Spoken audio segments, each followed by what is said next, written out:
Hello guys, আমি ঐশী চলে এসেছি নতুন আবার একটা মিনি ব্লগ নিয়ে। তো আজকে সুন্দর করে সেজে গুজে চলে যাচ্ছিলাম ঘুরতে, কারণ আজকে ছিল আমার ছুটির দিন। সারাদিন কোনো ব্লগ করিনি, ভিডিও ক্যাপচার করিনি, সন্ধ্যাটা তোমাদের সাথে ধরে তুলবো। ফার্স্টে চলে গেছিলাম মোমো নিতে ভাইয়ের জন্য, তারপর পেন টেন কিনে ওইগুলো বাড়িতে রেখে তারপরে আমি আর শাগনি মিলে বেরিয়ে পড়েছিলাম ঘুরতে। আর তোমরা কিন্তু অবশ্যই কমেন্টে জানিও যে আমাকে কেমন লাগছিল। যাই হোক, এইসব কথা বলতে বলতেই চলে গেছিলাম ধুবুলিয়ায় ঘুরে ঘুরে করতে, কারণ ধুবুলিয়ার ওই যে একই জায়গা চা খেতে যাব। ওইখানে চা যে এত ভালো লাগে কী যে বলবো।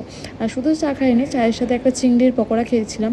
এখানে মানে খুবই ভালো ছিল চিংড়ি পকোড়া, কারণ আমাদের এখানে খুব একটা স্টাফিং থাকে না, ওইখানে একদম ঠুসে ঠুসে চিংড়ি ভরা ছিল। তারপরেই চাটা খেয়ে নিচ্ছিলাম আর সঙ্গে একটু ক্যাতো মেরে নিচ্ছিলাম।